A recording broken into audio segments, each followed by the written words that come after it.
Good morning. This is Garry Glaub in Mooresville, North Carolina. Today we are on lesson 33 of the Gospel of Mark, our final one, and we're covering Mark chapter 16, verses 1 through 20, and this one's called Confronting Their Disbelief. Our current culture seems to misunderstand that men and women are different, a clear-cut fact, but that has become increasingly difficult to explain to a person who cannot even give the definition of a woman. Interestingly, at the death, burial, and resurrection of Jesus, we can see a strong presence of women. I think one of the reasons that God has given us both men and women is that with two completely different perspectives, children are much more balanced and better prepared when they have both fathers and mothers playing active roles in their development.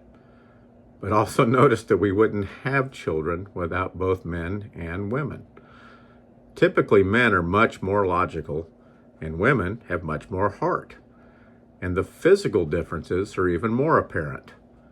Notice that after the death of Jesus, his logical male disciples were mostly in hiding, even though Jesus had informed them multiple times about his death and resurrection to come. Logically, either they failed to grasp the meaning of his words or the reality of those events. Also, they may have been fearful that as his disciples, they may be put to death too. On the other side of the coin, we see the big-hearted women who continued to follow Jesus. Mary Magdalene, Mary, the mother of James the Lesser and Joseph, and Salome, the mother of James and John, were all three present at his crucifixion, looking on from afar. They also were mourners at the tomb when Joseph of Arimathea and Nicodemus placed the body of Jesus into the tomb, and they also were back at the tomb on Sunday morning, just after the resurrection of Jesus. They brought spices to anoint the body of Jesus. Of course, this preparation of the body of Jesus for burial had been accomplished hurriedly by Nicodemus and Joseph of Arimathea, just after the death of Jesus, because the Sabbath was about to begin on that evening. Perhaps these women thought they could do a more complete job a few days later. Let's read the first passage in the final chapter of the Gospel of Mark. Mark chapter 16, verses 1 through 8 says this: Now when the Sabbath was past, Mary Magdalene, Mary, the mother of James, and Salome bought spices that they might come and anoint him. Very early in the morning, on the first day of the week, they came to the tomb when the sun had risen. And they said among themselves, Who will roll away the stone from the door of the tomb for us? But when they looked up, they saw that the stone had been rolled away, for it was very large. And entering the tomb, they saw a young man clothed in a long white robe, sitting on the right side, and they were alarmed. But he said to them, Do not be alarmed. You seek Jesus of Nazareth, who was crucified. He is risen. He is not here. See the place where they laid him. But go tell his disciples and Peter that he is going before you into Galilee. There you will see him, as he said to you. So they went out quickly and fled from the tomb, for they trembled and were amazed. And they said nothing to anyone, for they were afraid.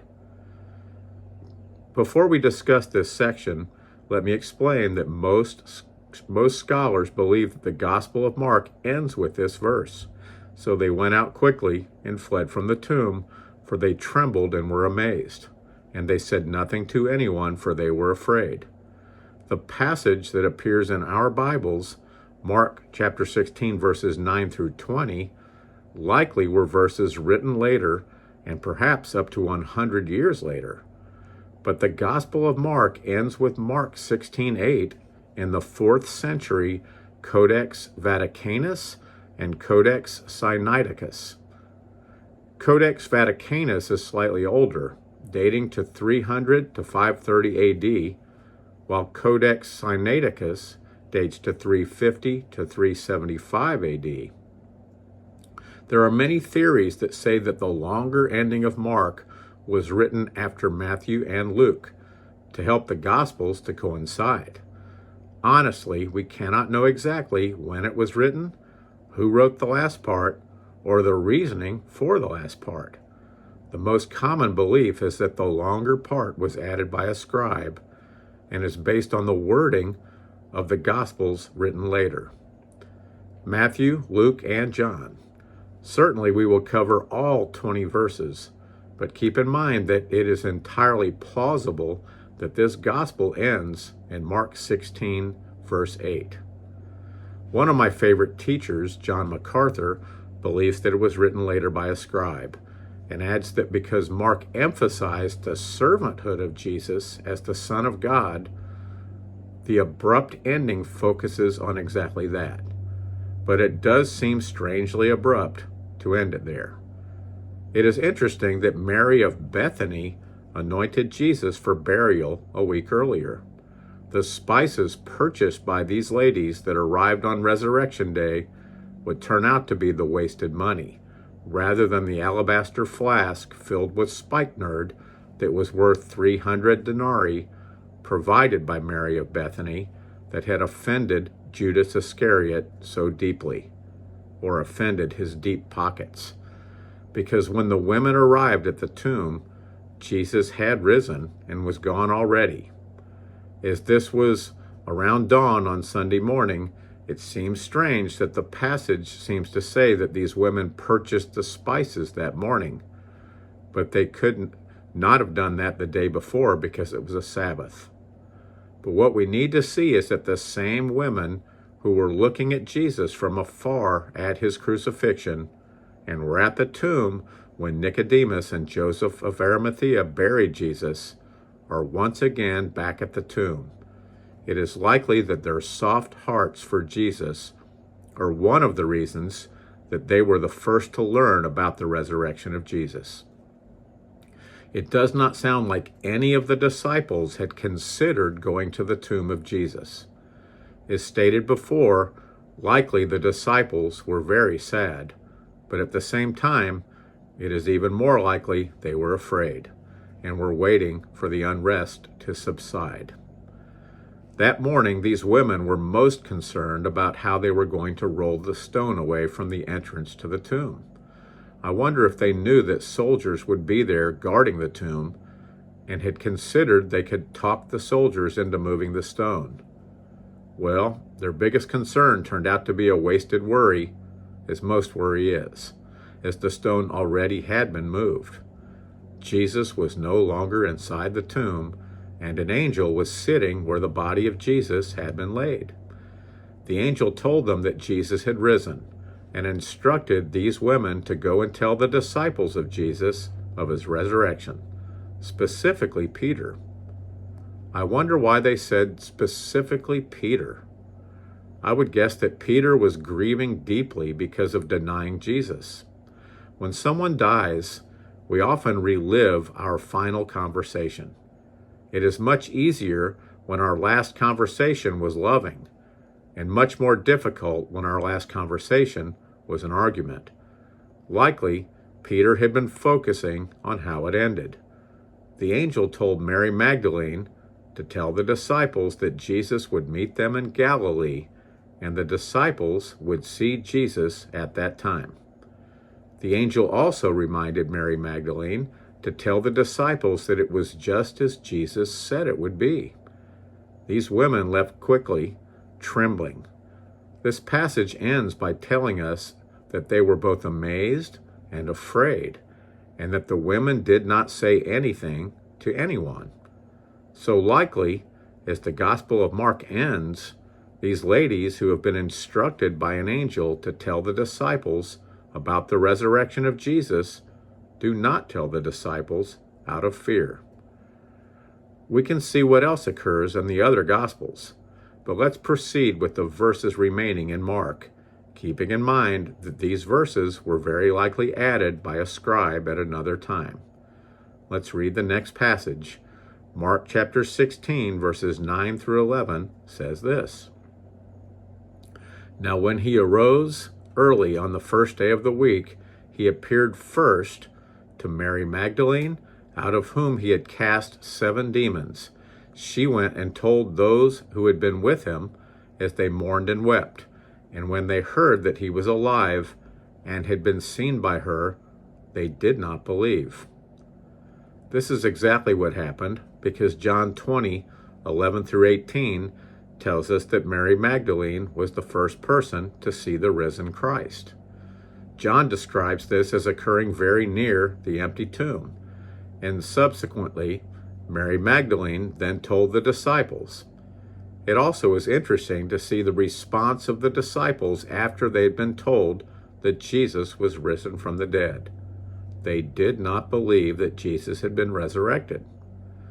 Perhaps part of this was because the eyewitnesses were women, and there could have been some discrimination because the report came from women. But there were other witnesses. Remember, Jesus had appeared to 2 men on the Emmaus road, and they also testified about the risen Christ. Faith reminds us that believing is seeing, while most people walking this earth would emphasize the opposite, that seeing is believing.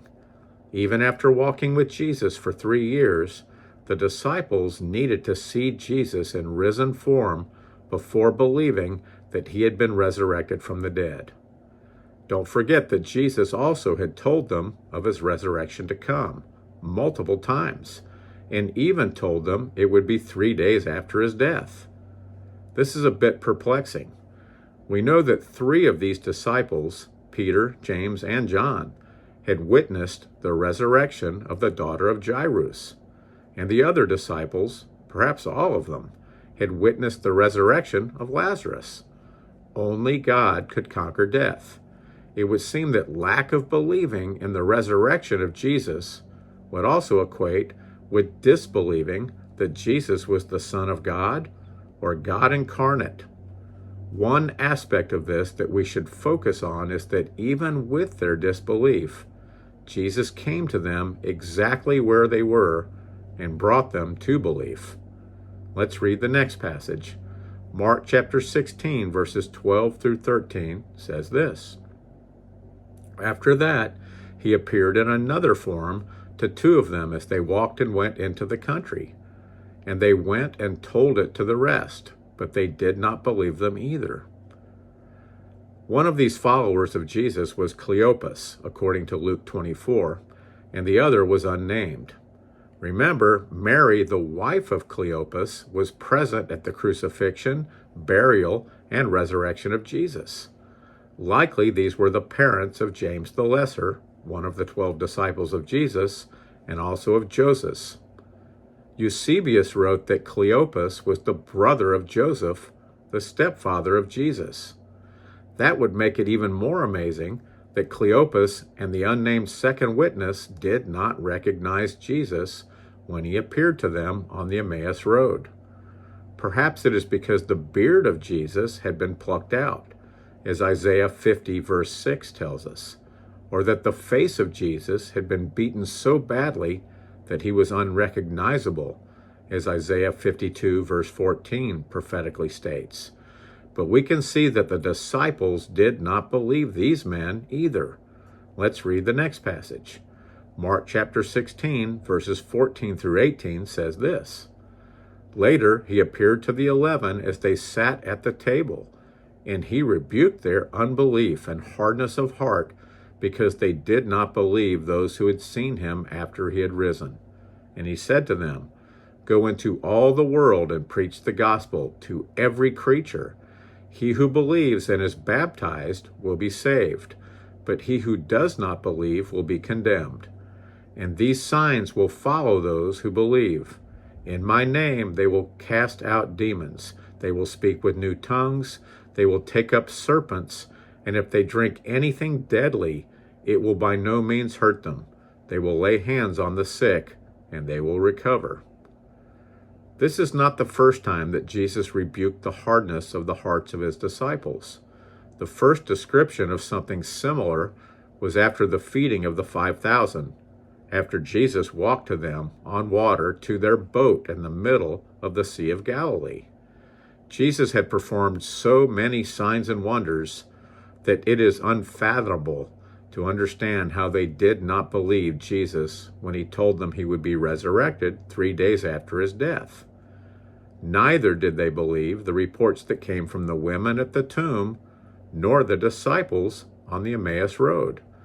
We also should notice that their unbelief did not disqualify them from future ministry, as Jesus continued to grow them and continued to use them. It was through these 11 and 12, with the addition of Paul, that the gospel was spread to the four corners of the earth. In 1 Corinthians 5, Paul mentions that Jesus appeared to Peter and then to the other disciples. It is interesting that in Mark's gospel, which is describing the teachings of Peter, that this fact was not addressed. Wouldn't Peter have told Mark that he saw Jesus right after Mary Magdalene, as reported in Luke 24:34? This might be an example that humility was a post-denial characteristic of Peter. Perhaps part of this had to do with the actual Gospel of Mark, ending after Mark 16:8, before Jesus appeared to the other disciples. Let's read the next passage. Mark chapter 16, verses 19 through 20 says this: "So then after the Lord had spoken to them, he was received up into heaven and sat down at the right hand of God. And they went out and preached everywhere, the Lord working with them and confirming the word through the accompanying signs." Amen. This final passage is one of the most convincing reasons that demonstrates that it was written many years later, as it refers to the apostolic signs that came after the day of Pentecost to the apostles of Jesus Christ. There are many people today who claim to be apostles, but the scriptural definition of an apostle is something quite different. To be an apostle did not just include the ability to perform signs and wonders like Jesus through gifts of the Holy Spirit. These would include the ability to cast out demons, to heal the sick, and to bring people back from the dead. In addition, an apostle also needed to be an eyewitness of Jesus. Some people question how Paul could be included in that group, as Paul did not walk with Jesus during the 3 years of his ministry. But Paul was confronted by the risen Christ on the Damascus road. Some also believe that Galatians 1:18 tells us that Paul was taught directly by Jesus for 3 years in Arabia. If so, Paul spent the same amount of time being taught by Jesus as the other apostles. But the message about these apostolic gifts does seem to be out of place in the possible ending of the Gospel of Mark, the first gospel written. The description of apostolic gifts seems to come much later in the book of Acts, which we also can look at as Luke 2. The most comforting part of this passage is that Jesus sat down in heaven at the right hand of God. Sitting down reveals to us that his work has been completed. But the right hand of God reveals to us the majesty of God. Father and Son are seated on the throne in heaven. In Mark's depiction of Jesus, he is the suffering servant. Remember, this gospel began without a genealogy, as the importance of the genealogy of a servant is unnecessary. But this suffering servant was the Son of God, who laid down everything, including his life, so that all of us could be saved. That does not mean that everyone will go to heaven, because not very many are willing to accept the greatest gift ever given. It is amazing to read all four Gospels back to back, as each one gives us a slightly different viewpoint of Jesus, and each one draws us closer to Jesus.